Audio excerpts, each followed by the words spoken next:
Hey guys, Matt, IronTrap Garage. We're working on the Sweetheart Roadster again. So last time I started working on laying out the dash, and now we're ready to actually start working on making the dash. Between last episode, I got a call from my buddy Brooke that does a lot of my media blasting for me here locally in Pottstown. He has a really cool hot rod and body shop, and he does some blasting on the side. So he called me and said, hey, I'm doing a quick run of items to blast for customers that I'm doing body work on. If you need your firewall done, bring it over right now. So basically the next morning I popped it out of Sweetheart Roadster, brought it over, and it is now, it's raining of course, so wrapped in plastic so it didn't get full of rust. But we got our firewall is all nice and fresh and clean. So who would have thought a firewall that came from the depths of the junkyard lagoon is so clean. So now what I can do is I'm going to spray this down with Fast Etch. I'm going to take it outside, even though it's a little rainy, it'll be okay. I'm going to hose it down with Eastwood Fast Etch. That's going to get everything sealed up. It's going to etch it with the muriatic acid so that it has a phosphoric coating so that it won't rust from just sitting around the shop. That's what the frame that is under the 32 frame that's under the Sweetheart Roadster now. I had that blasted like 3 years ago or something, and it still looks just as good as the day it was blasted basically. So that's what we're going to do with this. Then I can work on actually now finally finish welding these flanges, putting our captive nuts, all that stuff on. So I'm going to work on that a little bit in this video, and then we're also going to start working on the dash a little bit as well, and hopefully get a lot done in this video. So let's get started. I use this stuff liberally. Just soak the part. You want it to soak into the metal, so I know it seems a little wasteful, but I hose it on everywhere I can. And we're doing this outside because it will stain your shop floor. Oh no. Come on. Alright, so I let everything drip off, and what I like to do before it fully dries is you'll find that as it starts to like run off, there'll be some extra Fast Etch that will sit on the surface.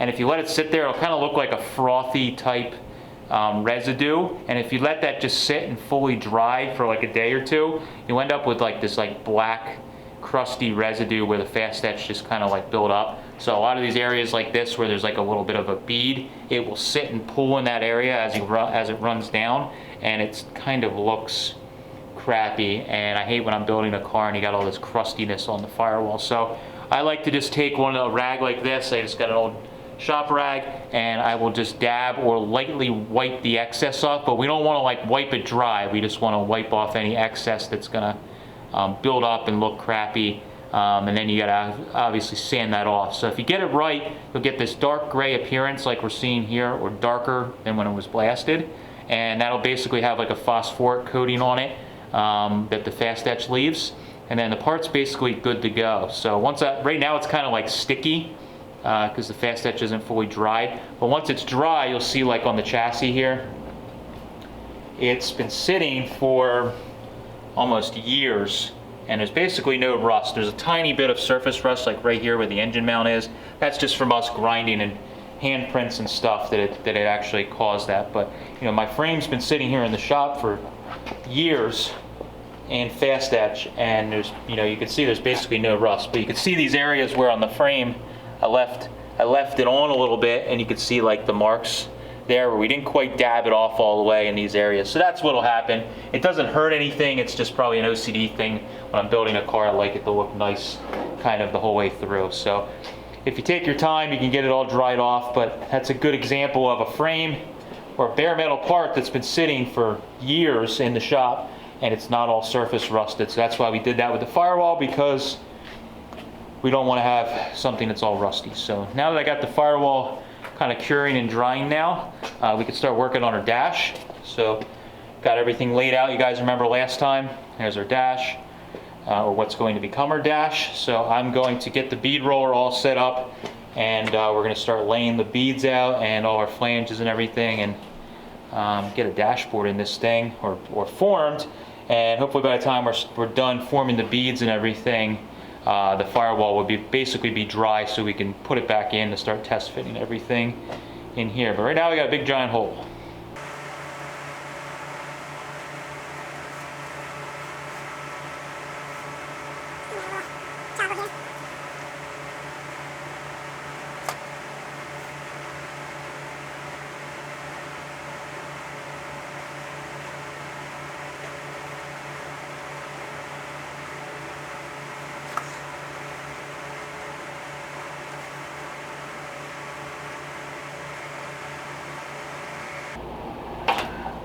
All right, one pass.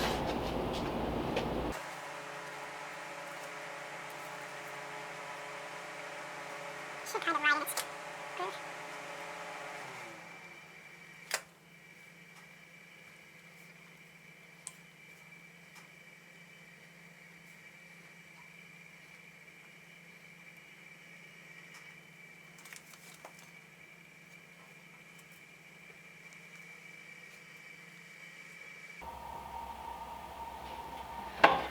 Man, it was such a stressful thing, no matter how many times I do it. Oh, that's good. So that looks pretty good, yeah. It's real pronounced, that's what I was going for. Because that other one on the dash is like super pronounced, so that's why I needed to like max out the die, but that's like... Yeah. I like that. Real bold. Yeah, looks good. All right, as you guys saw in the last couple shots, we got this bead laid in the bottom, and I cranked it pretty much as tight as it would go for the deepest draw with that 1/2-inch bead, and I'm really happy with how that looks. It's not quite as deep of a draw as what the original Chrysler dash had, but that is kind of the problem with using bead roller dies. You can't always get that quite the same roll with it, or I guess you could say depth. So you can see we got a nice deep draw in it. So the next thing we need to do is this top flange here, we need to actually tip it in because we want the dash to look like it's recessed. So normally I would use a sharp tipping die to tip an edge on a bead roller, and I would use something like this. This is one of the dies Eastwood has for my bead roller that I have, this motorized bead roller. Eastwood has a bunch of different dies, and this is actually one of the dies in the hem kit that you also get separately, but it's a really sharp tipping wheel, as you guys can see. Now that works really great if you want to make a nice crisp break in a panel. But what we're trying to do with this dash to replicate the original is get something that's a really gentle curve, or not gentle, but a softer radius, I should say, where it actually folds in. So what I did is I took another die that's in the forming kit for the motorized bead roller, and this is what I do a lot of times. I try and tell people that when you're doing bead rolling, there's no rule. You can use any die with any different configuration as long as it gets you what you're looking to get. So I took one of these, I think it's 1/2-inch or may even be larger, roundover die that was in the motorized bead roller forming kit, and I'm using that with my soft lower wheel. So I'm going to do the same process as what we did with the sharp wheel when I tip crisp edges, but we're going to get a softer radius. So I ran a test piece just to kind of get a feel for it, and you guys can see, I'm going to try and get it without the glare, but you can see it's a nice like soft radius here. There we go. It's a nice soft, it's much softer of a radius, which is really good. So that's what we're going for, is something that's gonna look a little more soft when you're looking at the dash. We don't want it to look like a hard, crisp 90. We want it to be more of a soft bend in there. So when you're looking at it from the inside, like we'll see it in the dash, knocking stuff down, you can see it's just gives a softer look. So it's hard to explain, but when you see it in person, if you have a 90, this would be really sharp, and I want this to look a little more gradual. So I always run a test panel like this to get a feel for it. It's a bit different to tip an edge with this larger tipping die than it is with the sharp die. You're going to get less movement when you're doing this because you're contacting a bigger area, a larger surface area.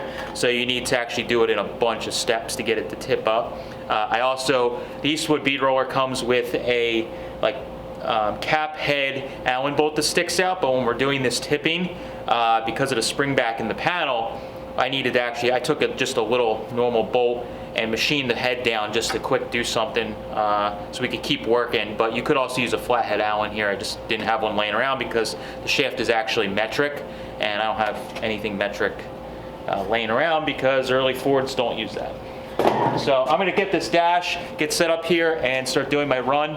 You can see that we have a curve for this top line here. So it's got a curve to it, so I'm going to have to run through in the curve and tip it up, and then I'm going to have to probably adjust it in the shrinker stretcher as we're going to keep the panel under control because we want it to stay relatively flat. So that's the rundown of what we're doing, and I'm just gonna try not to mess it up. That's the goal. So, we're gonna run with the first pass with the bead roller. Basically, got lights in here.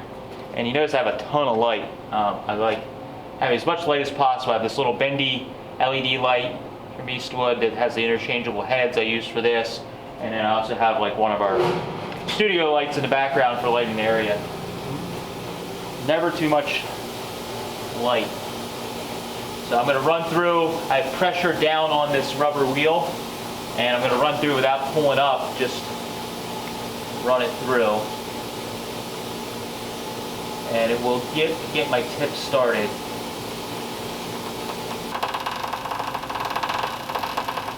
That sound is just the skateboard wheel, because I got pretty good pressure on it. It's just the skateboard wheel deflecting as it rolls.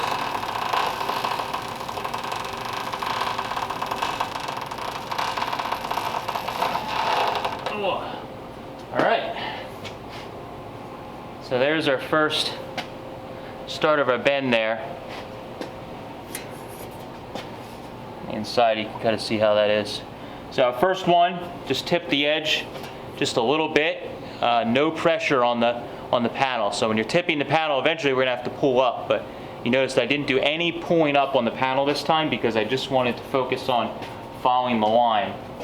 Now I'm gonna run it through at a slight angle and try and pull up a little bit as we go. That will get my tip a little further.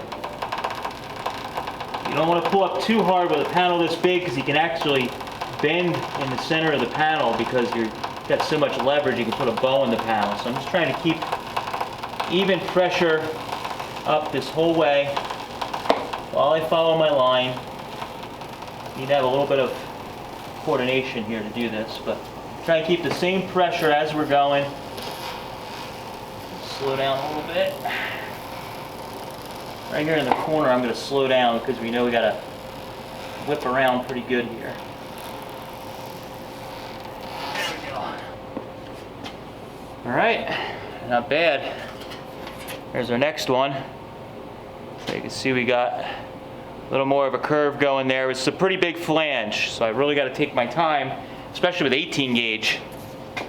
We got to really take our time. It takes a lot of pressure to fold a 1-inch flange or more, 1 1/4 inch flange, whatever this is, around a bend. But you can see we're starting to get that curve and folding in. So the panel, luckily, and this is where I kind of talk about in some of my videos when we do this kind of stuff, you got to think of future you. So by putting this bead in the bottom here, what that did is actually gave the panel a ton of strength. If we would have tipped this edge first and then rolled the bead, the panel would have deflected a lot more because the panel was very loose down here at the bottom, and it would have put the big belly in the panel. So by having that bead there, it actually helped us out, and it's keeping the panel relatively straight. It has a little bit of a curve. If you look, it's hard to see, but I can get a straight edge then, but it gave it a little bit of a curve. But normally this panel would be much more out of shape if we didn't have that bead in it. But that big 1/2 inch bead with the real deep draw, it gives it so much strength that the panel doesn't deflect as much. So thinking of future me, I rolled that bead first, A, for strength, and also B, because I didn't want any issue with having to deal with that flange when we were rolling this very important body line or swage in the panel if you're from the UK or Australia.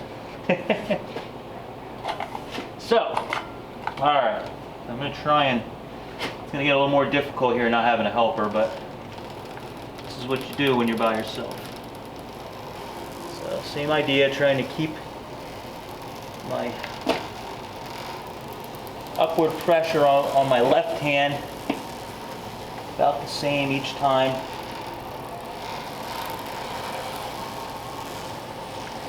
That will give you an even bend along. So we'll slow down again. Switch the two hands here to some strength.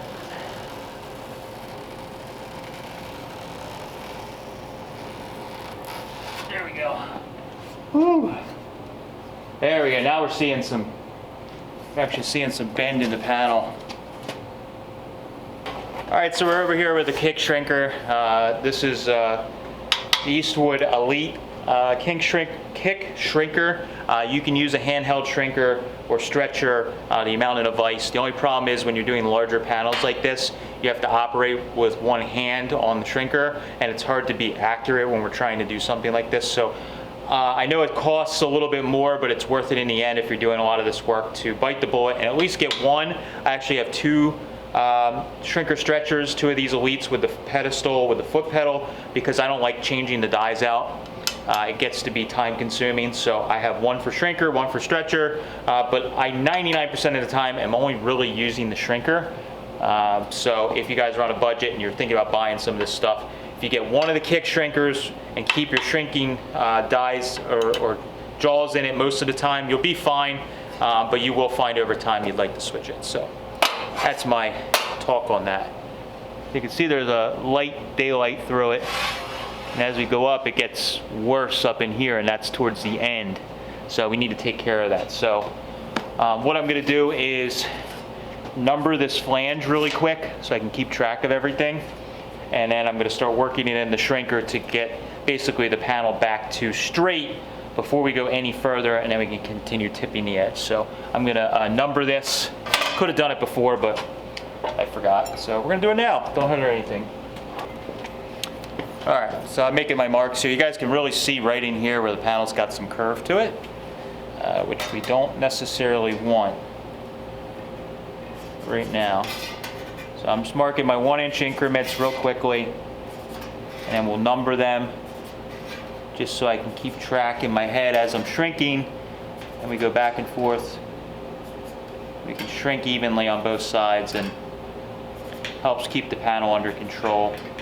You may be better at this than me, and you can just do it in your head or look at the panel and get it done. But for me, I'm space brain. I space out. I'm very spacey, and where I'll get a visitor or I'll stop the text message or something, and then I end up forgetting. Is that number 20 that I needed to shrink at, or was that number 12? I don't remember. And then I'll mess it up and waste a bunch of time. So this is what works for me. All right, so I'm gonna start here actually on the ends where it's the worst, I think. A lot of times I start in the middle, but on this one, I think I wanna take care of the ends first, and then we can kind of go from there. But I can tell just real quick that it's pretty bad right in there. It's out of shape, and I can kind of see right where my panel starts dipping down where it's causing issues. So I usually put it in. So I'm going to start on either side of where not the damage, but it's out of shape, and just move a little bit at a time. I'm not taking full bites, just a little bit, and I can feel with my hands that the panel's moving. All right, so I could see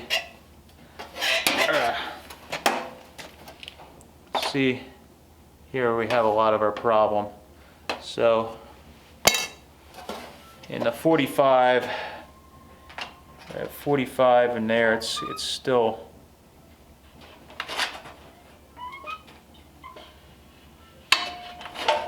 an issue.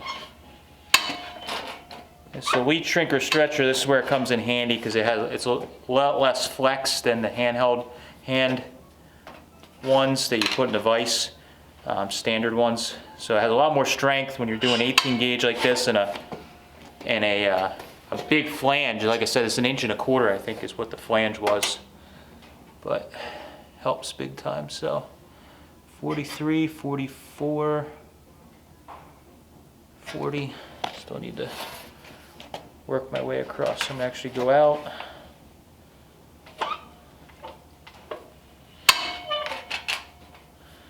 And I pretty much center my 1-inch lines on the center of the jaw. And that's how I try and keep my shrinking fairly controlled.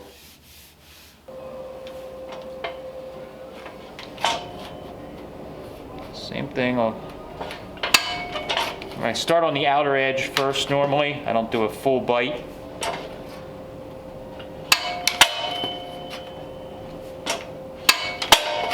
usually come in on that on the second time if it needs it. That's already, it's hard for you guys to see, I know, but I'm the one that's got to see. Oh man, getting in the groove of things, first try. Doesn't happen often. So,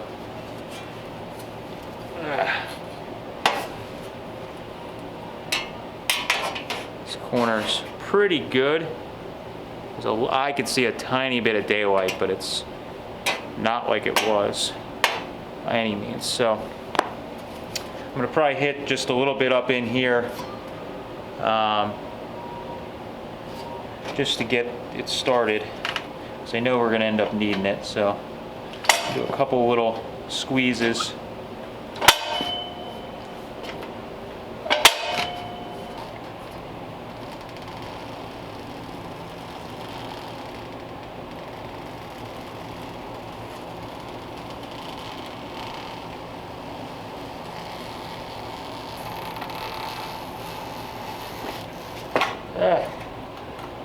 Tripping over stuff. Hope we don't hit the camera.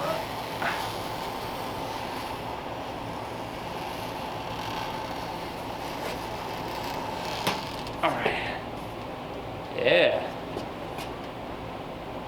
There we go. Getting close here. We're about running out of what we can do with this bend here. I gotta tighten that up. Whoops.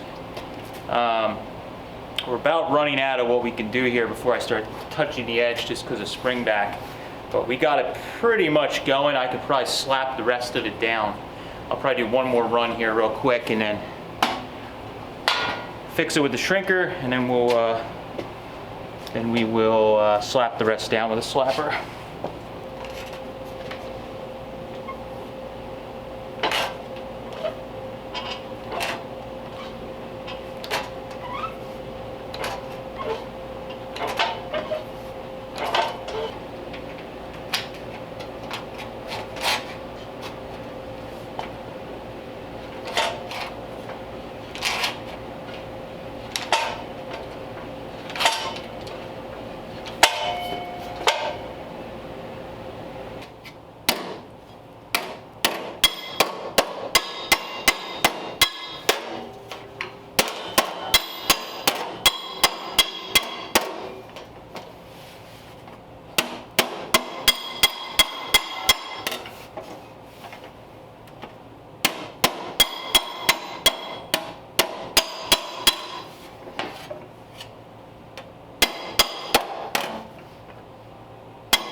Alright, so I got the flange mostly turned.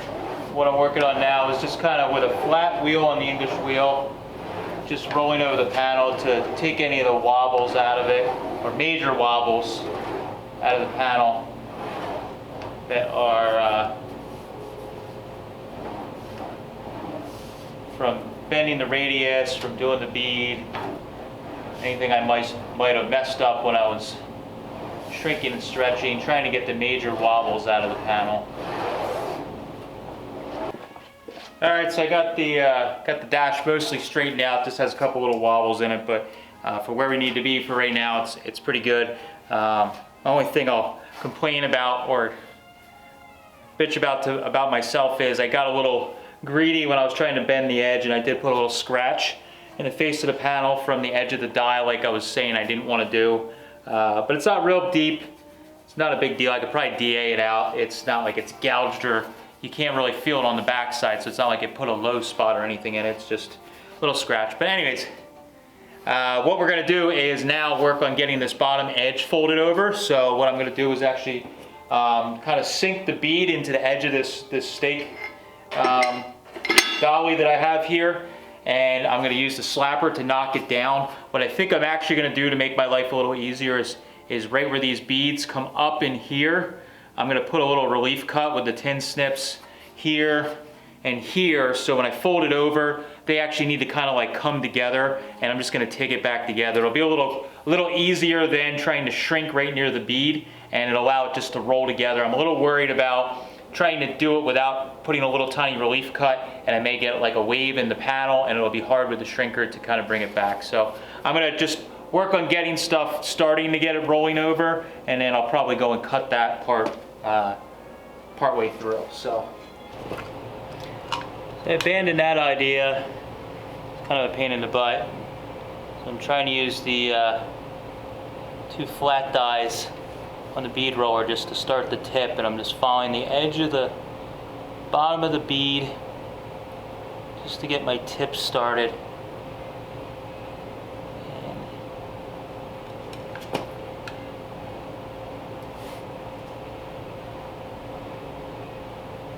See what happens.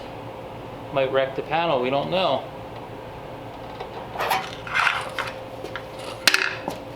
That's actually working.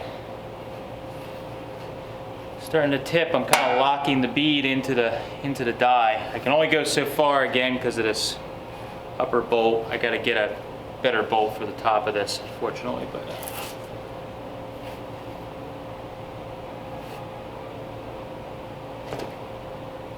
so I can just get this edge turned over some.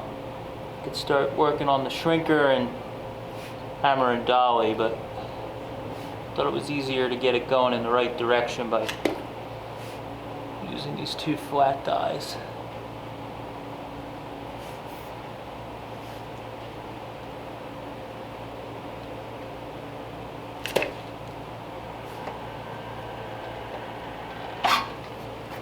It's going.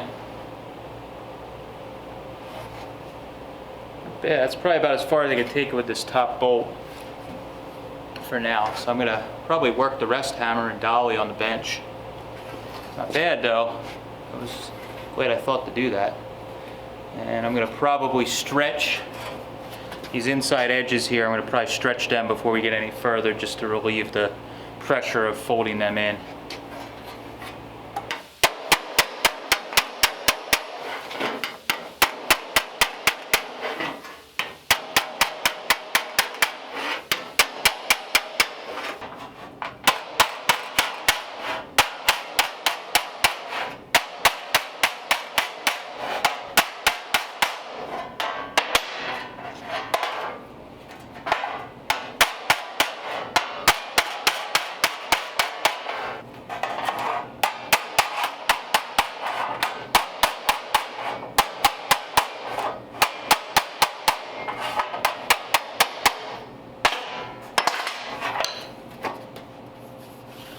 Alright, so I'm going to try and smooth this flange out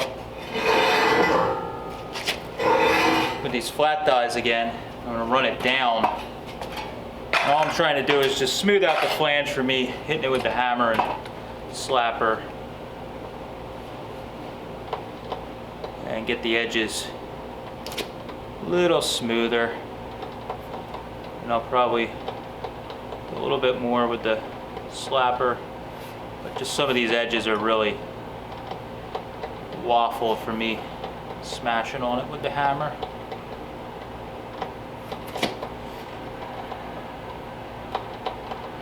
So we're not even using it for bead rolling, we're actually using it for like smoothing right now.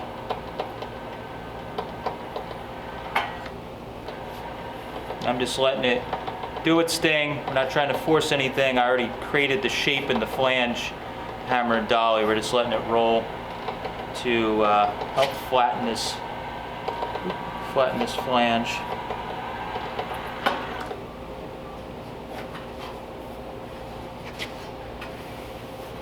It's not too bad. Probably take it on the planishing hammer if I want to get it really smooth, but for right now I'm pretty happy with it. Just test it out on the car. All right, so I got the dash all mounted up. Just really quickly, it's been a late night, kind of took longer than I expected, like everything does.